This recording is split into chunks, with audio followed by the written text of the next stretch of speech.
Hello everyone, हामी चाहिँ business statistics हेरिरहेका छौँ र बिजनेस स्ट्याटिस्टिक्समा मेजर्स अफ डिस्पर्सनको बारे कुरा गरिरहेका थियौँ है। र आज हामी कोफिसिएन्ट अफ भेरिएसन भनेको के हो भन्ने कुरा डिस्कस गर्न गइरहेका छौँ।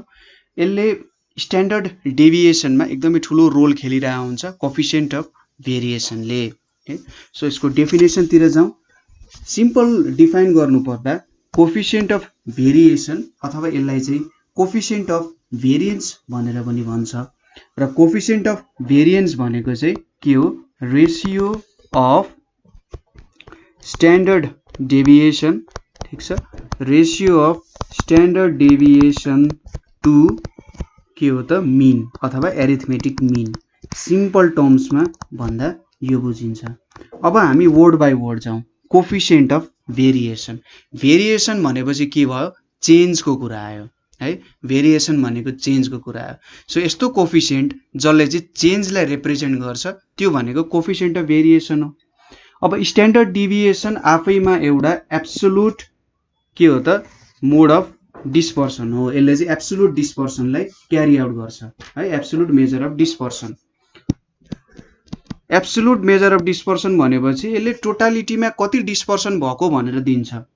र कोफिसिएन्ट अफ भेरिएसनले चाहिँ के दिन्छ भन्दा रिलेटिभ मेजर अफ डिस्पर्सन दिन्छ, ठीक छ। रिलेटिभ मेजर अफ डिस्पर्सन दिने काम गर्छ। रिलेटिभ मेजर अफ डिस्पर्सन भनेपछि प्रत्येक भेरिएबलहरू बीच अथवा करेस्पोन्डिङ भ्यालु बीच कति डेभिएसन छ अथवा डिस्पर्सन छ भन्ने कुरा क्याल्कुलेट गर्छ। जति धेरै कोफिसिएन्ट अफ भेरिएसन भयो, अब जेनरली कोफिसिएन्ट अफ भेरिएसन चाहिँ यहाँनिर हामीले एक्सप्रेस गर्दा पर्सेन्टेजको फर्ममा एक्सप्रेस गरिरहेको हुन्छ। कोफिसिएन्ट अफ भेरिएन्सलाई सिबी भनेर लेख्छ, सिग्मा बाई मिन इन्टु 100% भनेर लेख्छ है। अब कोफिसिएन्ट अफ भेरिएसनको भ्यालु धेरै हुनुको मतलब के हो? हाम्रो डेटामा भेरिएसन धेरै छ भन्नु हो, ठीक छ। कोफिसिएन्ट अफ भेरिएसनको भ्यालु धेरै हुनुको मतलब हाम्रो डेटामा भेरिएसन धेरै छ। भेरिएसन धेरै हुनुको मतलब डिस्पर्सन धेरै छ भन्नु हो। त्यसै गरी कोफिसिएन्ट अफ भेरिएसन कम हुनुको मतलब हाम्रो डेटामा भेरिएसन कम छ, हाम्रो सिरिजमा भेरिएसन कम छ। कम भेरिएसन भएको कारण तिनीहरू डेटाहरू चाहिँ लगभग एक अर्कासँग मिल्न जान्छ अथवा तिनीहरूमा हुने चेन्ज चाहिँ हामीले सजिलैसँग हेर्न सक्छौँ। राम्ररी चेन्ज भइरहेछ, डेटाहरू टक्क मिलेर बसेको छ भन्न सकिन्छ है। सो लेसर हामीले कोफिसिएन्ट अफ भेरिएसन हुनुको मतलब त्यहाँनिर कम भेरिएबिलिटी छ, ठीक छ, कम भेरिएबिलिटी छ। त्यसै गरी त्यहाँनिर कम इनइक्वालिटी छ, डाटाहरू एक अर्कासँग लगभग इक्वल हुन्छन् भन्न खोजे हो। त्यसै गरी कम हेटेरोजिनियस छ, ठीक छ। कम हेटेरोजिनियस भनेको डेटाहरू होमोजेनियस छन् हैन, लगभग एक अर्कासँग एकै तरिकाले मिल्न जान्छन्। त्यसै गरी मोर युनिफर्म हुन्छन्, डाटाहरू एक अर्कासँग युनिफर्म हुन्छन्, सिमेट्रिकल हुन्छन् भन्न खोजे हो। सिमेट्रिकलको कुरा हामीले डिस्ट्रिब्युसन, अब यहाँनिर बेल सेप्ड कर्भ बुझाउनको लागि अलिकति अप्ठ्यारो हुन्छ किनभने प्रोबेबिलिटी र हाम्रो नर्मल डिस्ट्रिब्युसनहरूको थोरै कन्सेप्टहरू चाहिने हुन्छ। अथवा हामीले यो कुरा पछि यो स्क्युनेस पढ्दा पनि बुझ्छौँ है। सो स्क्युनेसको च्याप्टरमा हामी हेर्छौँ। त्यसै गरी मोर स्टेबल हुन्छन् यहाँको डेटाहरू यदि लेसर सिबी भयो भने हैन। तर मोर भयो भने, मोर कोफिसिएन्ट अफ भेरिएसन भयो भने ठ्याक्कै के हुन्छ? यसको उल्टो हुन जान्छ। कम भेरिएबिलिटी छ नि, यहाँ बढी भेरिएबिलिटी हुन्छ, बढी इनइक्वालिटी हुन्छ, बढी हेटेरोजेनियस हुन्छ, डेटाहरू एक अर्कासँग मिल्न जाँदैनन्, लेस युनिफर्म हुन्छन् हैन। डेटाहरू माथि मुनि चढ्ने कुराहरू, बढ्ने घट्ने कामहरू चेन्ज भइरहेका हुन्छन् हैन।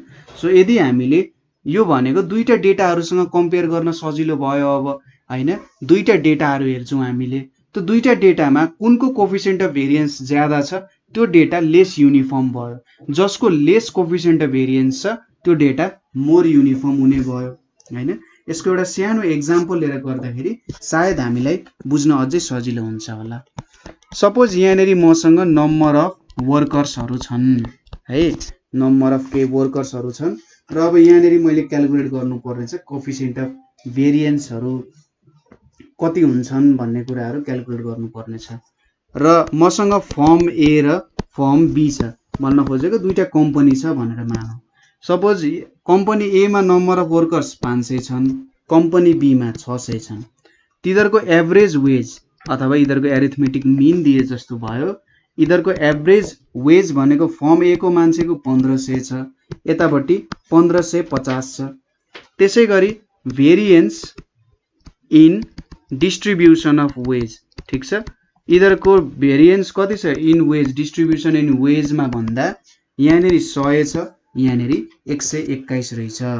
अब क्वेसनहरू के छ भन्दाखेरि which firm pay larger wage bill भनेर सोधेको छ। कसले चाहिँ लार्जर वेज बिल पे गर्छ भनेर सोधेको छ। त्यसै गरी which firm has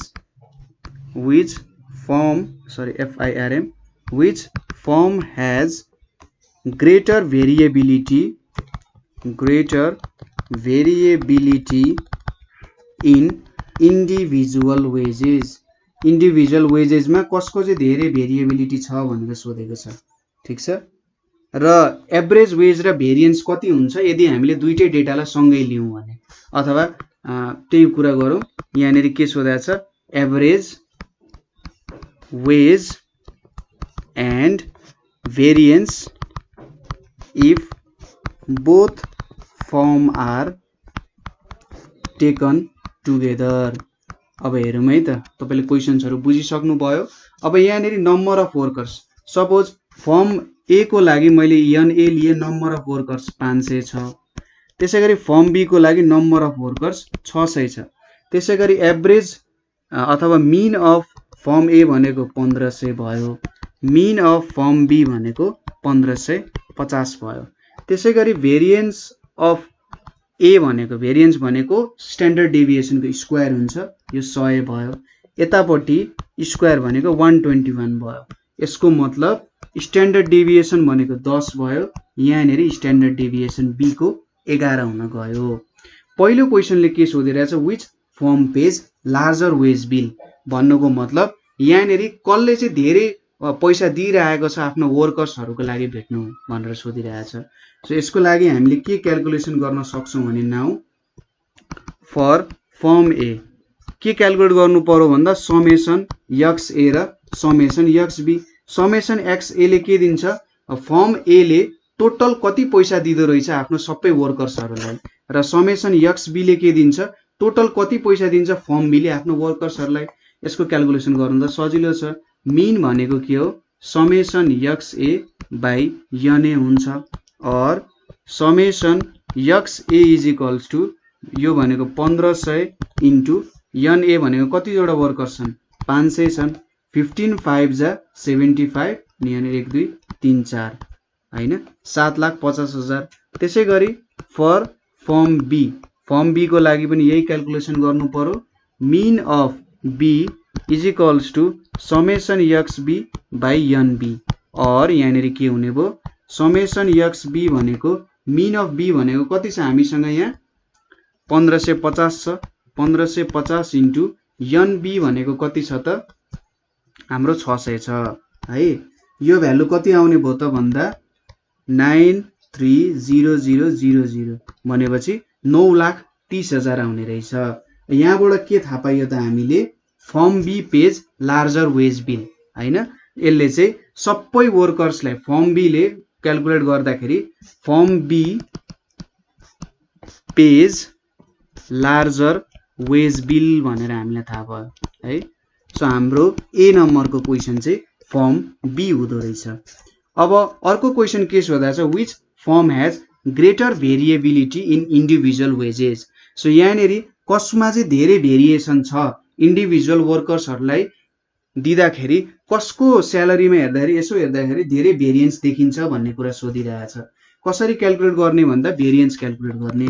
सो दोस्रो नम्बरको लागि मैले सुरुमा coefficient of variance of A calculate गरेँ। कति हुन्छ, sigma A by mean of A into 100% हुन्छ। सिग्मा ए को भ्यालु कति छ 10 भयो।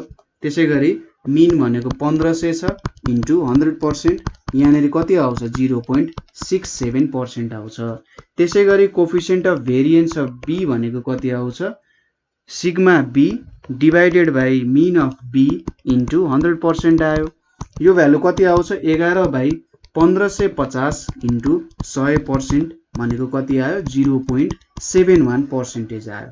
अब यहाँबाट के देखिन्छ coefficient of variance of B is greater than coefficient of variance of A भनेपछि लार्जर भेरिएबिलिटी कतिखेर आउँछ भन्दा जसको कोफिसिएन्ट अफ भेरिएसन धेरै छ उसमा larger variability less uniformity more heterogeneity हो त्यस्तो कुराहरू आउँछ। त्यसैले larger variability is in larger variability of wages is in firm B. ठीक छ सो फर्म बी ले लार्जर भेरिएबिलिटी दिने रहेछ। यसपछि हामीले तेस्रो क्वेशन के सोधेको थियो भने average wage and variance if both firm are taken together. Suppose हामीले दुईटै फर्मलाई एउटै फर्ममा बनायौं भने त्यसमा भेरिएन्स र एभरेज वेज कति हुन्छ भनेर क्याल्कुलेट गर्दाखेरि हामीले कम्बाइन्ड क्याल्कुलेसन गर्नुपर्ने हुन्छ।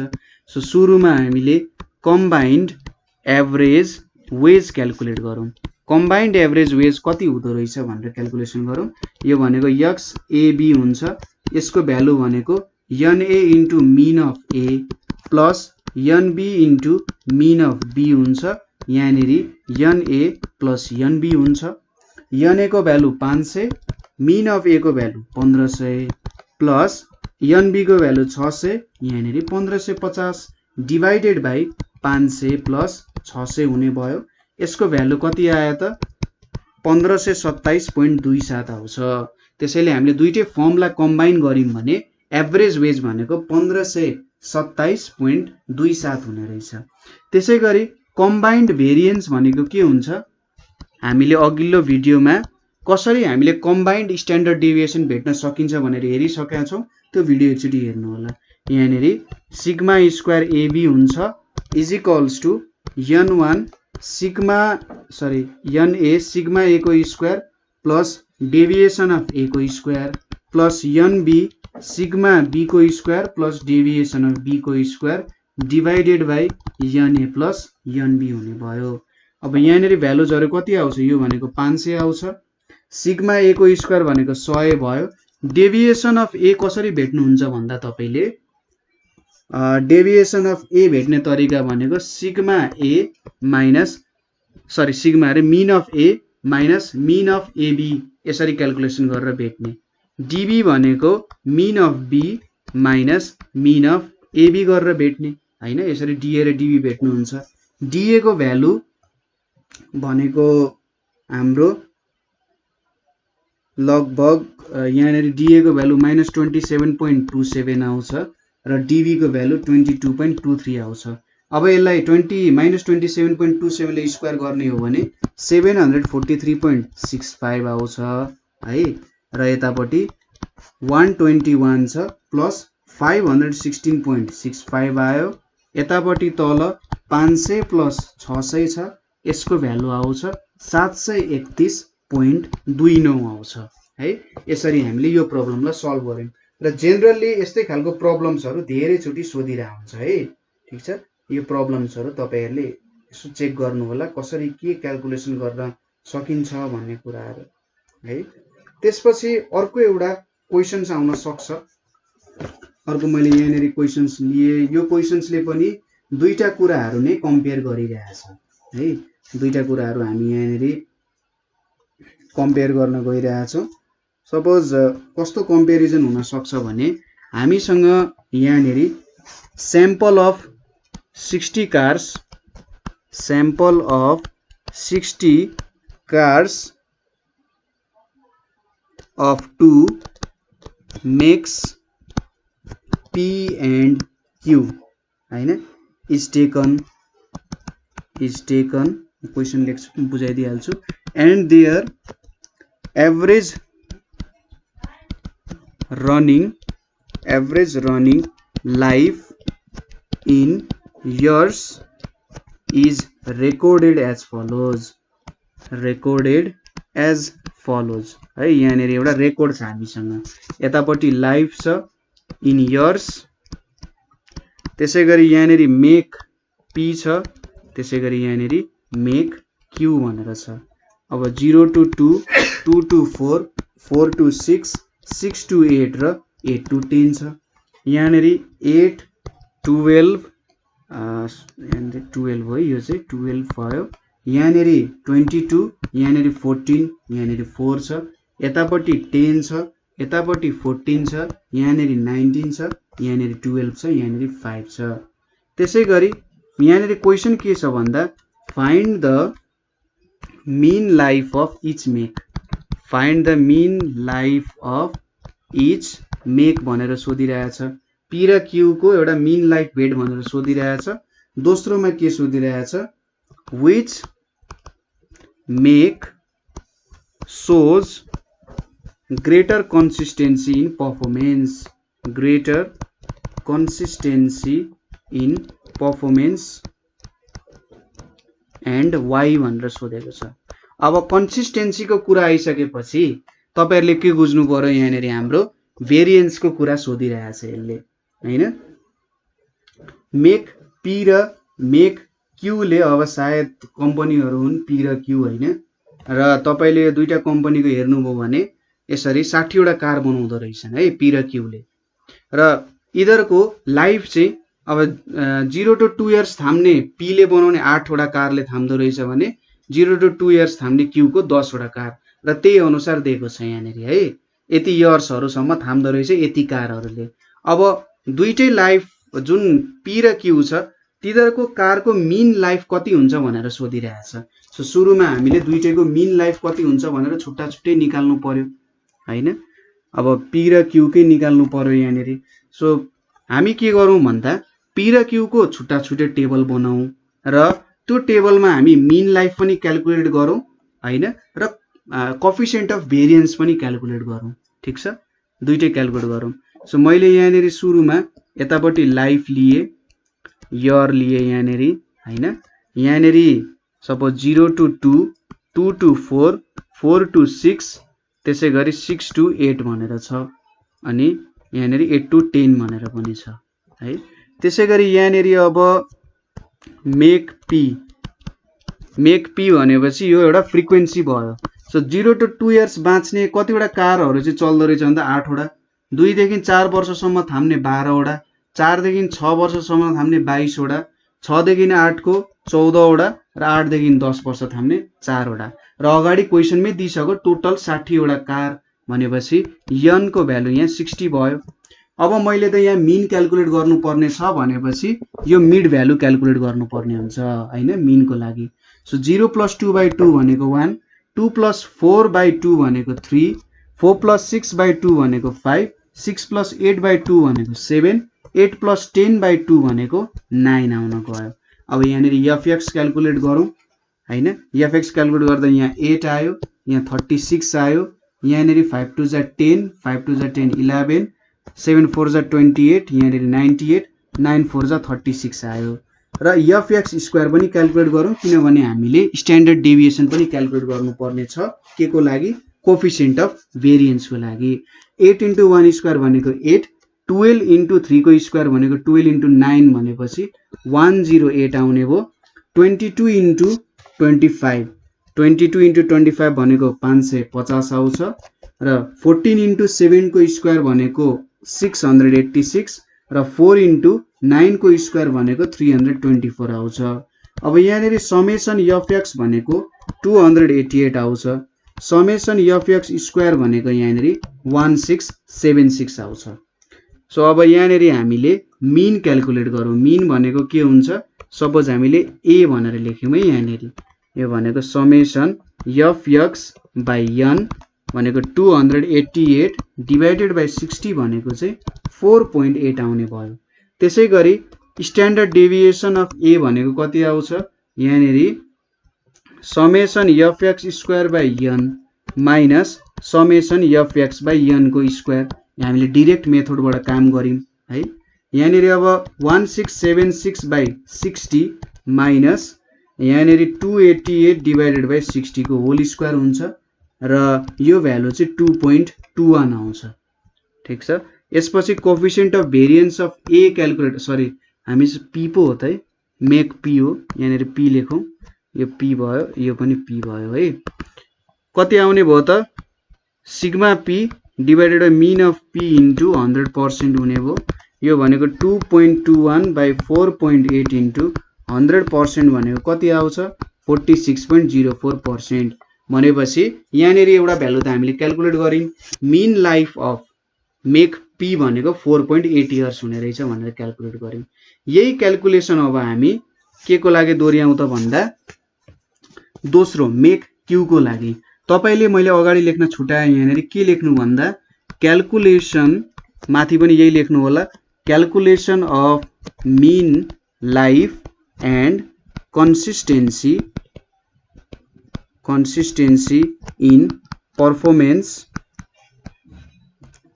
for make q भनेर लेख्नु होला है, for make q भनेर भयो। अब यहाँनेरि पनि त्यही कुरा आउँछ, लाइफ इन इयर्स भनेर भयो, यतापट्टि मेक क्यू भयो, यो हाम्रो फ्रिक्वेन्सी भयो, यहाँनेरि 0 to 2 2 to 4 4 to 6 6 to 8 र 8 to 10 भनेर छ। अब 0 to 2 को लागि फ्रिक्वेन्सी के छ यहाँ 10 14 19 12 र 5 भनेर छ। अब यसको मिड भ्यालु झिक्नु पर्यो, यसलाई मैले y भनेर लेखे मिड भ्यालुलाई, यहाँनेरि 1 हुन्छ 3 हुन्छ 5 हुन्छ 7 हुन्छ 9 हुन्छ, n को भ्यालु त यहाँ 60 भइहाल्यो, यो चाहिँ हाम्रो n को भ्यालु भयो। अब f y क्याल्कुलेट गर्नु पर्यो, 10 into 1 10 14 3 जा 42 19 5 जा 95 12 7 जा 84 9 5 जा 45, यो समेसन fy हुने भयो, कति हुन्छ भ्यालु 276 हुन्छ। त्यसैगरी fy को स्क्वायर गरौँ भनेपछि 10 into 1 स्क्वायर भनेको 10 14 into 9 भनेको 126 19 into 5 को स्क्वायर भनेको 475, त्यसैगरी 12 into 7 को स्क्वायर भनेको 588 र 5 into 9 को स्क्वायर भनेको 405, भनेपछि समेसन fy स्क्वायर भनेको यहाँनेरि 1604 आउने रहेछ। अब मिन हेरौँ, मिन भनेको के हुन्छ, यहाँ हामीले x q भनेर लेख्यौं, यो मिन भनेको यतापट्टि summation fy divided by n भनेपछि 276 डिभाइडेड बाइ 60 भनेको चाहिँ 4.6 आउने रहेछ। त्यसैगरी यसको स्ट्यान्डर्ड डेभिएसन q को भनेको के आयो त यहाँ समेसन fy को square by n minus summation fy by n को होल स्क्वायर हुने भयो, कति कति भ्यालु आउँछ 1604 बाइ 60 माइनस तपाईले सिधै 4.6 को स्क्वायर लेख्दा पनि हुन्छ किनभने समेसन fy बाइ n भनेको मिन हो। अब यो भ्यालु कति आउँछ 2.36 भनेर आउँछ। अब यसको कोफिसिएन्ट अफ भेरिएसन q को भनेको के आउँछ यहाँनेरि sigma q divided by mean of q भनेर निकाल्नु है इन्टु 100%, कति आउँछ भ्यालु 2.36 डिभाइडेड बाइ 4.6 इन्टु 100% आयो, यो भ्यालु भनेको 51.30% आयो। अब हामीले निकाल्नु पर्ने के थियो, पहिलो भनेको mean life of make P and make Q भनेपछि mean life of make P भनेर हामीले कति भेटेका थियौं, अगाडिको भ्यालु हेर्नुस् त, मिन लाइफ भनेपछि हामीले 4.8 इयर्स भेटेका थियौं है, के रहेछ 4.8 इयर्स रहेछ। त्यसैगरी mean life of make Q भनेको कति रहेछ 4.6 इयर्स रहेछ। त्यसैले मेक पी ले बनाएको गाडी चाहिँ एभरेज रूपमा धेरै वर्ष चल्दो रहेछ है, एउटा 4.6 छ अर्को 4.8 छ।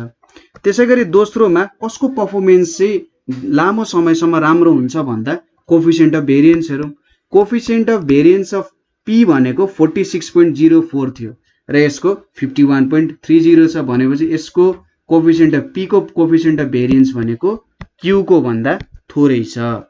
जसको कोफिसिएन्ट अफ भेरिएन्स थोरै छ के हुन्छ उसको कन्सिस्टेन्सी धेरै हुन्छ हैन, त्यसैले के हुने भयो त यहाँबाट make P shows greater consistency in performance than make q, किन भन्दाखेरि because coefficient of variation of p is less than coefficient of variation of Q भनेर भन्न सकिन्छ। यसरी हामीले क्याल्कुलेसन गर्न सकिन्छ। अब तपाईँले सक्नुहुन्थ्यो भने एउटै टेबलमा काम गर्दा पनि हुन्थ्यो, तर अलिकति अप्ठ्यारो हुने भएर यसरी ठ्याक्कै गर्दा अलिकति निट एन्ड क्लिन पनि देखिन्छ है। ठिक छ। सो यसरी हामीले कोफिसिएन्ट अफ भेरिएसनको बारेमा हेऱ्यौँ। यहाँसम्म कुनै ठाउँमा बुझ्नु भएन अथवा प्रब्लम भयो भने हामीले सोध्न सक्नुहुन्छ। कोफिसिएन्ट अफ भेरिएसन्सको कुराहरू है। अब यहाँनिर थोरै मेरिट्स र डिमेरिट्स अफ स्ट्यान्डर्ड डेभिएसन पनि हेरौँ लास्टली जानुभन्दा अगाडि। Merits of SD. अब मेरिट चाहिँ के मेरिट हेर्ने त यसको होइन। यो पहिलो मेरिट भनेको बेस्ड अन अल भ्यालुज। यो चाहिँ सबै भ्यालुजहरूबाट हामीले क्याल्कुलेट गर्छौँ। हामीले त्यत्रो क्याल्कुलेसन गरेर हेरिसक्यो। अहिलेकै इक्जाम्पलबाट पनि स्ट्यान्डर्ड डेभिएसन क्याल्कुलेसन गर्नको लागि हामी सबै भ्यालुजहरू युज गर्छौँ। त्यसै गरी यहाँबाट आउने भ्यालु जुन छ क्लियर एन्ड सर्टेन छ हैन। यहाँबाट आउने मेजरहरू क्लियर र सर्टेन छ र यो चाहिँ जुनै सिचुएसनमा पनि हामीले युज गर्न सकिन्छ। त्यसै गरी यो चाहिँ less affected by fluctuations of स्याम्पलिङद्वारा यसलाई चाहिँ धेरै इफेक्ट हुँदैन। हाम्रो स्याम्पलिङमा केही भ्यालुजहरू चेन्ज आयो भने पनि यसमा त्यति साह्रो असर पर्दैन। त्यसै गरी अल्जेब्रिक ट्रिटमेन्ट, यसलाई चाहिँ हामीले फर्दर म्याथमेटिकल ट्रिटमेन्ट पनि गर्न सकिन्छ हैन। पछि हामीले यसको युटिलाइजेसनहरू हेरिरहन्छौँ। त्यसै गरी यो रिजिडली डिफाइन्ड छ। रिजिडली डिफाइन्ड भनेको यसलाई फर्मुलाको फर्ममा एक्सप्रेस गर्न सकिन्छ र यो डिफाइनेड क्याल्कुलेसन हुन्छ, फर्मुला चेन्ज हुँदैन। त्यसैले नेपालमा क्याल्कुलेसन गरे पनि अमेरिकामा क्याल्कुलेसन गरे पनि त्यही डाटा क्याल्कुलेट गर्नुभयो भने त्यही स्ट्यान्डर्ड डेभिएसन आउँछ है। र यसको स्ट्याटिस्टिकल इम्पोर्टेन्स धेरै छ। मैले जहिले प्रोबेबिलिटीको एक्जाम दिन्छु इक्जाम्पल दिन्छु तपाईँहरूलाई पनि दिक्क लाग्यो होला है। प्रोबेबिलिटीमा हामीले स्ट्यान्डर्ड डेभिएसन यति धेरै युज गर्छौँ कि तपाईँलाई लाग्ला प्रोबेबिलिटी स्ट्यान्डर्ड डेभिएसनै हो जस्तो लाग्ला। जुन हामी नर्मल डिस्ट्रिब्युसनहरू हेर्छौँ त्यहाँनिर युज गरेर हुन्छौँ है। अब यसको डिमेरिट्स के छ त? यो त के भन्दाखेरि यसमा के नराम्रो छ भनेर खोजेरै निकाले यो चाहिँ है। नराम्रो केही पनि छैन। यो डिफिकल्ट छ। किन डिफिकल्ट छ भन्दा धेरै लामो क्याल्कुलेसन्स गर्नुपर्छ हैन। काम नगरी त कहाँ हुन्छ त हैन, मेहनत त गर्नु पर्यो। सो डिफिकल्ट हुन्छ अलिकति, क्याल्कुलेसन्स गर्न अलिकति गाह्रो हुन्छ। ठिक छ, केही छैन। र यसले चाहिँ more importance to extreme values दिन्छ। यो अलिकति आयो यहाँनिर है, more importance to extreme values. अब यसले चाहिँ एक्सट्रिम भ्यालुजहरूलाई अलिकति धेरै नै इम्पोर्टेन्स दिन्छ। एक्सट्रिममा कस्तो कस्तो भ्यालुजहरू छ, किनभने मिन क्याल्कुलेट गरिसकेपछि मिनले के हुन्छ एक्सट्रिम भ्यालुजहरूमा धेरै असर पुर्याउँछ है। सरी उल्टो भनिएछ, एक्सट्रिम भ्यालुजहरूले चाहिँ मिनमा धेरै असर पुर्याउँछ है। तपाईँले एक्सट्रिम भ्यालुजहरूलाई चेन्ज गर्नुभयो भने मिनमा असर पर्ने भयो। मिनमा असर पर्ने भयो भनेपछि जस्तै यो पनि त सम गर्दै गर्दै निकालेको भ्यालु हो नि त स्ट्यान्डर्ड डेभिएसन पनि, त्यही भएर यसले पनि असर गर्ने भयो। तर एक दुईवटा ड्रब्याक्सको कारण स्ट्यान्डर्ड डेभिएसनले कहिले पनि हार मान्दैन हैन। ऊ भनेको हिरो हो, डिस्पर्सन मेजर गर्ने हिरो हो। त्यसैले तपाईँले डिस्पर्सन मेजर गर्नु भने आँखा चिम्लिनुहोस् दुइटै हैन, तेस्रो आँखा खुला छ भने तेस्रो आँखा पनि चिम्लिने र स्ट्यान्डर्ड डेभिएसन युज गर्ने है। स्ट्यान्डर्ड डेभिएसनले चाहिँ तपाईँलाई सबै ठाउँमा सबै क्याल्कुलेसन्सहरू मजाले काम गर्न सजिलो बनाउँछ हैन। तपाईँले आफ्नै एउटा केही रिसर्च गरिराख्नु भएको छ र डिस्पर्सन चेक गरिराख्नु भएको छ भने स्ट्यान्डर्ड डेभिएसन युज गर्दा हुन्छ। ल मेन कुराहरू भनेको यही नै हो हैन। कोफिसिएन्ट अफ भेरिएन्स सँगसँगै कसरी क्याल्कुलेसन गर्ने सँगसँगै हामीले मेरिट्स डिमेरिट्सहरू पनि हेऱ्यौँ है। अब यहाँ चाहिँ केही क्वेसन छ भने सोध्नु होला, म यहाँभन्दा बढाउँदिनँ। र केही कुरा छ भने कमेन्ट गर्ने अथवा 9849595895 मा कन्ट्याक्ट गर्न सक्नुहुन्छ। सो आजको लागि यति नै। Thank you for watching.